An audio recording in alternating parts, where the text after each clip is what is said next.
Alright guys, before the video gets started, definitely want to talk about our road to 300. We're so close guys, we're at 257. We are so close guys, but I wanted to give y'all a little push, you know, to share this. And definitely newcomers, new viewers, definitely, you know, push you to subscribe, because 300 giveaway. I said 250, but we're going to push you to 300, but I promise you, the keys are worth it. So, for the 300 giveaway, guys, someone is going to win this Kanan number 6 first Ezra. You already know that Ahsoka is coming with her own TV show. You do, I want to be 100% sure, you do see some spawn ticks right there. So it's definitely not a 9-8, but you know once Ahsoka starts filming, you know this book is going to go high. First Thrawn, first Ezra, first Ahsoka, you know the trio. You know this book is going to be hot. And also, Bitter Root number 1. You know Regina King is the director for this TV series, so you know Bitter Root is going crazy. So definitely get on this if you can. If you haven't got your number 1, get that number 1. We also have Invincible Iron Man number 1, that Riri hip hop variant. If you know anything about the D3 channel, you know I'm all about my hip hop variants. You know from the hiatus unboxing that I got a 9.6 in this. So I want to give one of my fans an opportunity to own this as well. Because once Ironheart comes into the MCU, we know she's coming in a show. Enough said. Also, new Avengers. This is first appearance of Echo as Ronin. We know that Echo is going to be in the new Hawkeye show. We already know this. And as you see, transparency, there is a little spot right there that you see or whatever. So it's definitely not a 9-8, but I'm telling you, you want to get all the Echo keys because you know for a fact that she is going to be in the MCU.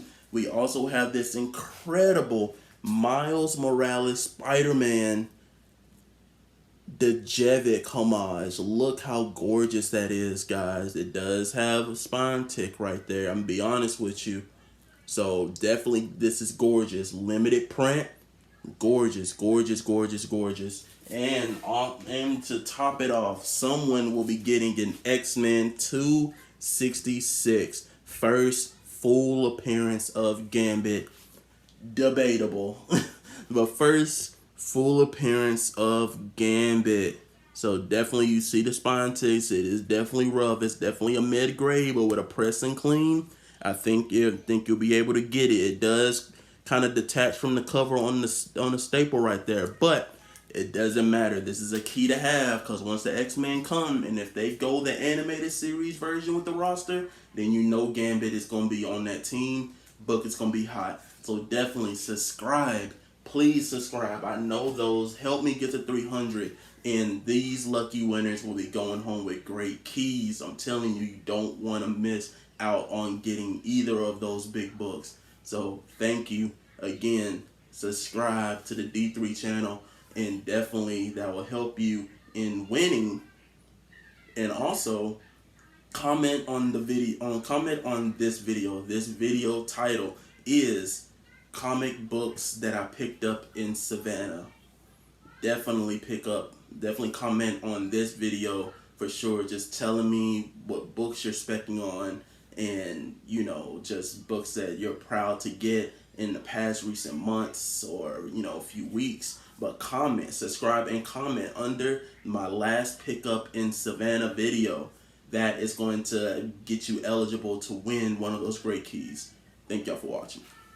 Alright guys, in this video we are talking about the last comics that I picked up while being in Savannah, Georgia, before I graduated and moved back home for the summer.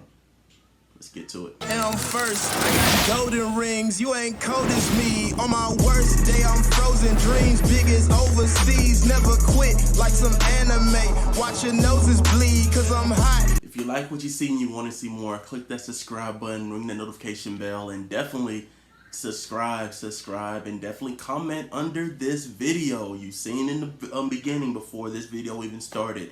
You seen what you can get when you help me get to 300 subscribers. I'm telling you, you don't want to miss on these keys. All these key books that I showed you were hot. They are hot. They're always going to be hot, and they're only going to get hotter as the year continues, because these are some spec, these are some that's confirmed. Actually, all of them are confirmed, and well, yeah, some are spec, but some are confirmed. But some of them they're just hot books because they represent characters that we already know are going to be coming into the MCU, or that we hope will be coming to the MCU. Some are coming, some we don't know for sure, but because of the group that they are affiliated with, we know for a fact that it's a possibility, and so that's what makes these books just hotter. But this video is about the last comics that I picked up in Savannah. So as you know from my catch-up video, definitely put that in the box over here for video to watch so you can catch up. I graduated with my MFA in animation from Savannah College of Art and Design. If you've seen the video before this about just my spec in that series, just definitely check that out. I think that's a really good video to really watch. But I gave y'all an update on I got a job at Harmonix Gaming Music System Gaming. They created Guitar Hero, but they're more famous for Rock Band and Dance Central and Fuser. So I'm just so honored to be working with them and being a part of that family and that team, creating the future generation of video games. So it's just a dream, just a dream. So one of the books that I found while being there is Avengers issue number 11. This is the first appearance of Echo as Ronin. So as you know, for some reason people thought that this was the Hawkeye Ronin. This isn't Hawkeye Ronin. Hawkeye Ronin is on a completely different screen. Sorry, my daughter is playing. But this is a different Ronin. This is Echo's Ronin. We know Echo is coming to the MCU in Hawkeye. She is a martial artist with a special disability of her being deaf, just like Daredevil with him being blind. But they use their disadvantage as an advantage. So I think that's really dope concept. And so this is her first appearance as Ronin. So I think that's really cool just to find that book. It's just a nice Echo key to have, because we know she's coming to the MCU and all her books are going to be hot. So I found this while being in Charlotte. I've never been to Charlotte before. And so went up to Charlotte and went to Heroes. Heroes aren't hard to find. Love that store. Just a lot. Some of the big books that I found are from there and everything. But I just had to get this. I've been kind of big on my king size lately. And so just finding number ones of those heroes is just really cool. But finding the number one of Avengers is just something that you just don't see every day. And I just had to get it. It's gorgeous. I mean, the colors still pop. And this is an old book, guys. This is a 25-cent book. And the fact that the colors still pop like that, guys. And that's not even, that the Mylar doesn't, it enhances it, but only by like 1%. Like, that Mylar is something that, like, it doesn't do it justice, because it just looks great. So had to pick that up. I thought it was just too unique and just, something that you just don't see every day. I picked this up from Heroes Aren't Hard to Find as well. I told you she's coming to Hawkeye. So yeah, Daredevil number 9, first full appearance of Echo. You know this book is hot. If you know this, and look at that spine. Look at that spine. That spine is clean. That's a clean spine, guys. Clean spine, clean edges. Yeah. This is a clean book, guys. Clean book. This is a clean book. No rubbing on the back, nothing like that. This is a clean book. paid good price for it. And honestly, the funny thing about this book was that I was originally supposed to get the first appearance of Shuri, but because she's a black character and just iconic, and just what she stands for, the book definitely wasn't 9.8. And when it comes to the characters like that, I want those to have high grade, especially a modern book like that. So I couldn't do it. So I decided to go with Echo because I know she's coming to the MCU, and I would have regretted if I didn't get this book while I was there. And so I got it. Well worth it. I can't wait to send it out. It's a few books that I'm sending out to my third party presser, Slap Hub. So this is one of them. Yeah, so she's coming to the MCU. This is just a great book to find. The next ones now are going to be all from Savannah that I found in Savannah. So this one I had to get. This is just my childhood. This is me and my cousins going outside, pretending to be them, choosing our colors.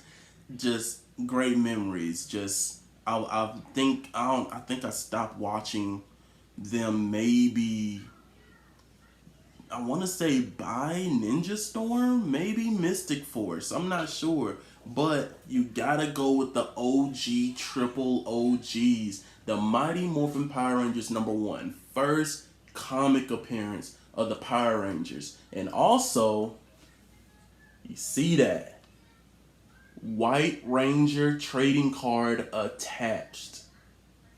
This is big, guys. That is really big, because I don't think the White Ranger is in this issue. I think he is maybe in later ones. I have to check. If you know, let me know below. But I want to say the White Ranger isn't even in this issue because he's not even on the cover. So that would make that really the first kind of appearance of the White Ranger in comics. Honestly, because he's attached to the card in comics, kind of like the Deadpool card in X-Force #1, like how technically that is like his second appearance or whatever. But I don't care about that.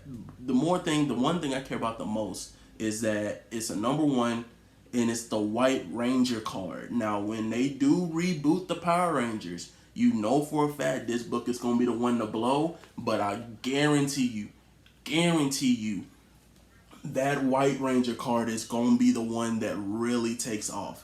100%. They didn't do the Green Ranger. If they did, I didn't know about it. And it's definitely one I would love to find. But I think they only did the White Ranger because this is kind of like after, Mighty Morphin Power Rangers, the movie and stuff like that. So the White Ranger's already been here for a while and everything. So this is a big book just from my childhood. Definitely one I'm sending to Slap Hub as well. Got some light spine ticks and stuff. Needs a good press. This is like maybe a good 9.0, 9.2 book, but I honestly don't care. Like, again, when it comes to just books like this, like, I don't care for the grade. It's just having them in my collection that I just love, and I just have to get them.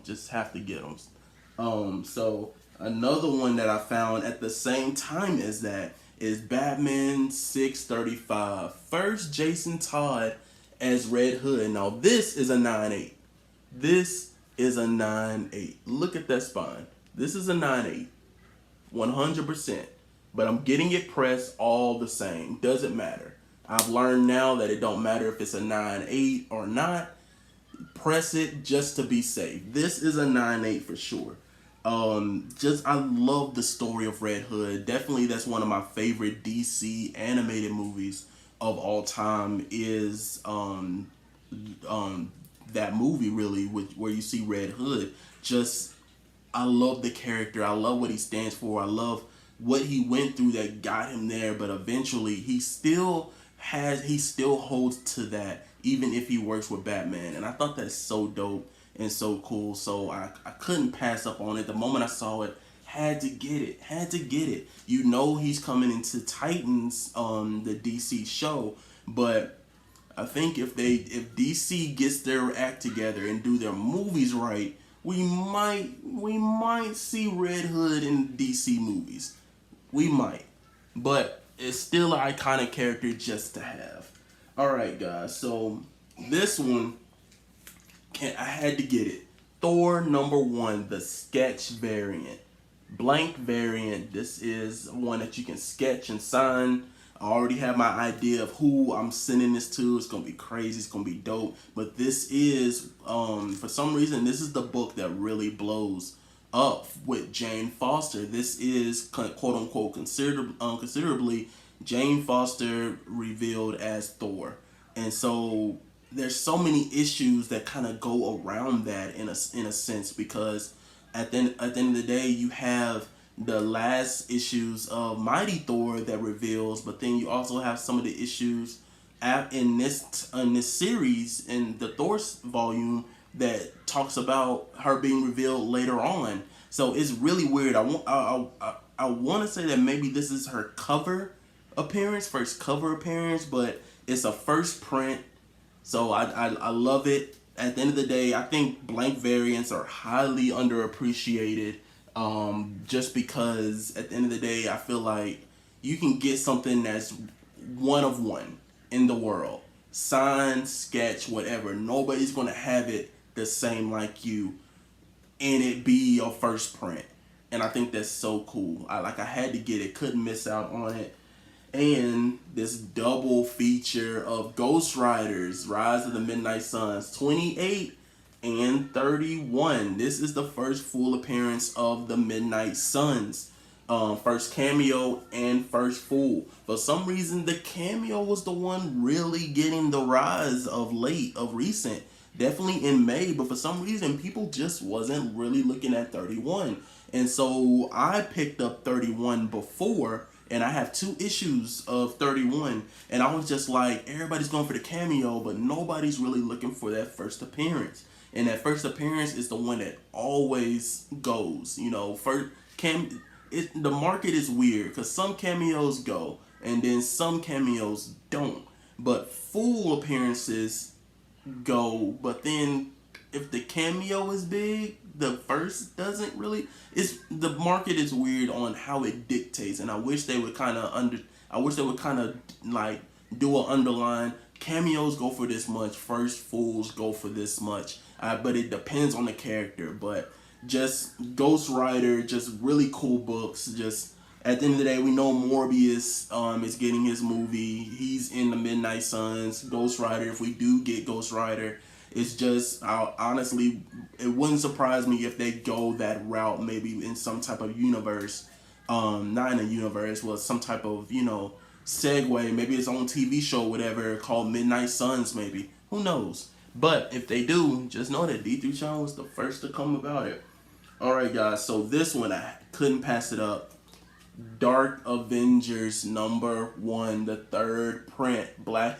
Just black and white. Just with how they do printings and print runs these days, the first print goes for money, but the second and third print, for some reason, almost ties with the first print in some ways, especially with that Thor book. You'll be surprised that the first print goes for a little bit of money, but it's always the 4th print, 5th print, 6th print, because the printing count drops dramatically to where those are more few out in the world than the first print. So they always kind of go big on the first print, and then the second print, third print, whatever, they keep decreasing it. So you end up getting where sometimes that third print, especially like for Venom 3. Venom 3 is a perfect example of that. Venom 3 issue, Venom 3 cover A goes for a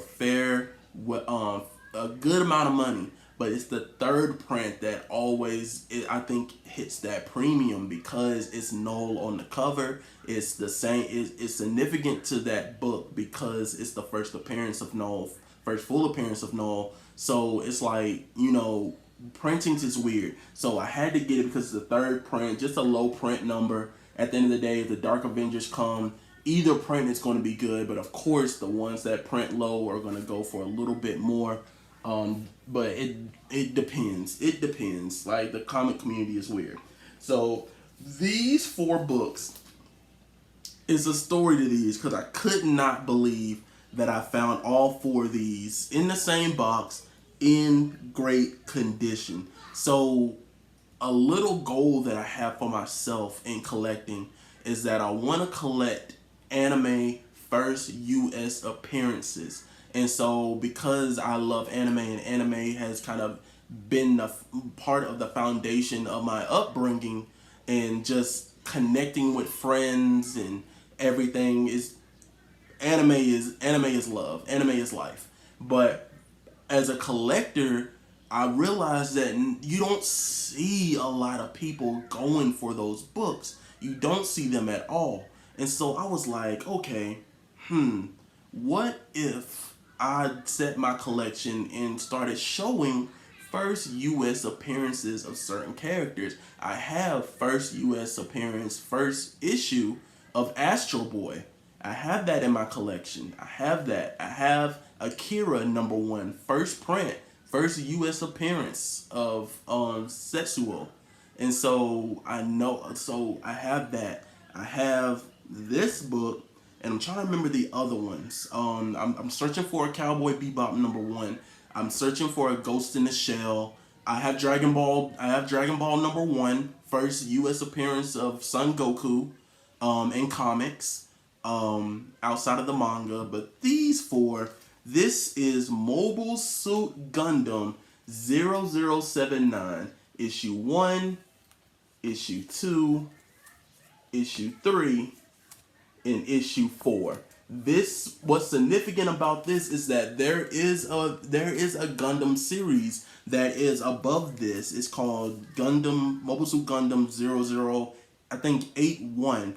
But what's significant about this one was this is the book to get when you get Mobile Suit. Anything Mobile Suit, because this is the first US appearance of the Mobile Suit Gundam manga adaptation of the manga.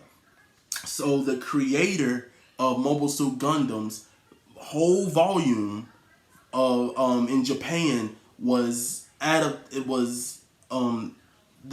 this comic, because I'm trying to figure out the word. I'm trying to figure out the word to say it. It's not adaptationized or nothing like that. Some made a word, but I was trying to figure out the word. But this is the story of that manga. That manga is in this story, is in these comics, the US appearance. So these technically, even though a Mobile Suit Gundam 0081 or 82 is the first Gundam comic to come out over here, this is the first Gundam comic to have the original Mobile Suit Gundam story that was written in Japan and manga in US. So this is the first US adaptation of Mobile Suit Gundam from the original creator in the original manga. And I got them all for cover price. I honestly couldn't believe it. Look at this Mobile Suit right here. I mean, look at that spine. I mean, and this is a black cover. You see no rub. Look at those edges, sharp edges. And then the funny thing about it, guys, these were all raw. They didn't even have a bag and board. And I was just shocked. I was like, bro, the fact that these are as clean as they are with no rubbing, nothing like that. I mean, all of them are in great condition when you really look at them. #4 is the only one that really has a visible spine tick right there. But outside of that, that's it. So I was like, this just adds more to my anime collection. I'm just so grateful and so happy that I found these before I left, because we know that it has been confirmed that they're making a Mobile Suit live action. I don't know if it's just a movie or if it's going to be on Netflix, but we know they're making it from this adaptation. So this is what makes it special, because this is the US adaptation of the original manga, not a made up story, not a story about something else. This is the original creator story in US. So this is the first US appearance of the original Mobile Suit Gundam story. So I'm just too happy about that. And so the last ones that I picked up, this was around the time that I picked up Power Rangers and Red Hood, is the Punisher first solo series. But not just the first solo series. all 1 through 5 of the solo series. Just a great book just to have at the end of the day. I had to get it regardless, just because we don't know if the Punisher's gonna come back, and it's just a character that's just too cool, and they can use him in so many ways if they do it right in the MCU. But because of the world that we live in and all the hate crimes and everything, and just what's been going on in the world, that his symbol has kind of been used for that, and so kind of what they want to do with him is kind of up in the air. But I think that's what makes these comics more special, especially his first appearance, but his first solo story, as well as the first story in continuing run that's going on. I have that in the box somewhere in one of my long boxes as well. So just I had to get these because at the end of the day, if they do discontinue the Punisher, it'll be unfortunate. It definitely suck. But that would make the demand for his comics a lot heavier, because it's like they discontinued it, and so you want to find his first appearance, his second appearance, his first solo, and everything. And honestly, just a little, segue, into it. A lot of people really look past the first solo story of characters, big characters, and sometimes those first solos have very important information. Like, for instance, Miles Morales, we know, came in Ultimate Fallout 4, but Spider-Man #1 is his origin story and the first appearance of him in the red and we get to see in the red black suit that he wears today, that he's known for. So it's things like that that makes sometimes the first ongoing story or the first solo story so, like, it's just as important as the first appearance, because sometimes what makes that character is later on told in their own story. So that's just my little thing just about that. I hope one day to get the first appearance of the Punisher. If I do, you'll definitely see it on here. But that is it, guys. Thank you for sticking with me. This is a long video, 25-minute video, but I just wanted to show you guys just what I've been collecting, and just what my collection has become, and it is becoming something that I just love, and I love to have it. Every long box that I look at has keys and has books that I know, and they may some may never be utilized, some never may grow big enough to be used or anything like that, but it's always just good to have them, because some of them are just keys just to have keys. And some of them are indies that I picked up because you don't know what indie is going to pop off. You see something's killing the children. You've seen, Stray Dogs as a common one now, or whatever, where these indie books just take off. And so it's kind of like you don't want to sleep on the indies. You want to get your Marvel and your DCs, your Booms, your IDWs and all that. But sometimes, the mainstream comics, but sometimes those indies, sometimes those ones that are just made to the side, if the story is really good and the story is captivating, because people were sleeping on Stray Dogs. Let's be real. The first week, people were sleeping on Stray Dogs. It wasn't until once they settled in, that next week, and then that next week, people were just like, oh, this is hot. This is real hot. So you see what those books are going for. I have the Butterfly Effect variant, near mint, in my box. So whenever I'm ready to send that to CGC, that's when I'll send it. But like what y'all see, definitely subscribe. If you've seen the beginning video, you know what keys I have coming for you guys. If you help me reach 300, lucky subscribers are going to get that. And so definitely subscribe and comment under this video. Tell me what keys you're picking up, what keys you're searching for, and also just, what you think of just, my collection, especially if you've been watching just, since the beginning, how my collection has grown and everything, and just what you like to see more of and everything. But thank y'all for watching this. Y'all have an amazing rest of y'all's week, and be ready for the next video. I will see you guys later. Hey guys, before the video ends, quick, only lasts a few seconds. Follow the Twitch stream. Definitely click on the subscribe button below and go subscribe to the Twitch stream. Me and my friends are doing crazy things in there with Knockout City. We just started Green Hell yesterday. Definitely check that out. Definitely just subscribe to that, because all my video gameplay is going to be on Twitch. Drop below, or just go to www www.twitch.com/the D3 channel. No spaces. See you guys.